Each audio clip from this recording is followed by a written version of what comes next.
All right, so the budget and expense objects are on every event.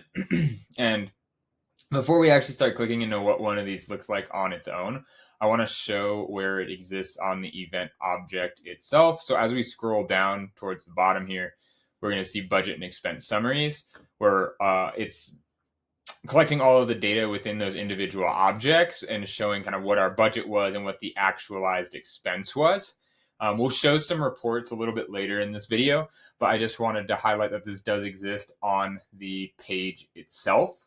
Now, as we scroll up, and apologies for the quick scroll that is going to happen, we can take a look at an individual budget and expense.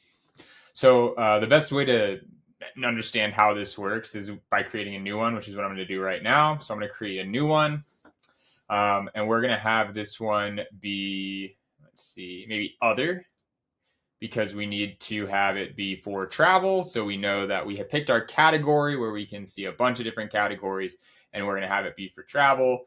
And then this is where we allow customers to build out what that budget and expense could be, because we don't have a whole lot of pre-built fields. But the only other thing that we kind of require is that we have our estimated amount. So let's just say that travel for everybody is going to be, I don't know, $10,000. So when we hit save, it's going to create this new budget and expense.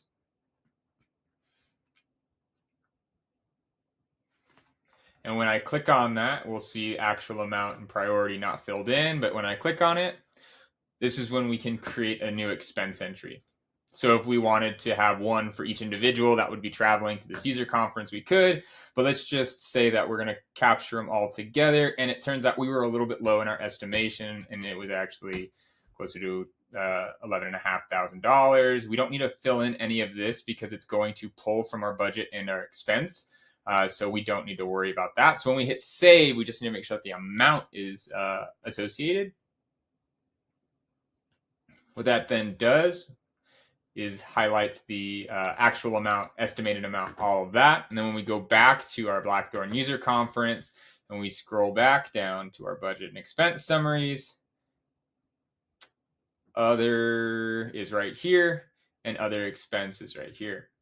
Also pre-built with this are some reports. So if we click this drop down, we have budget and expense report and then expense entries report. So these are two that are very good to look at, just to get more detail and summary of what that summary section is highlighting. So as long as this loads for me here in a minute, we can then see the category filtered by category. So this one is out of the box. Anyone who installs Blackthorn is going to get this, and then we can see estimated amount versus actual amount. And based off that travel, we're now a little bit over the total amount.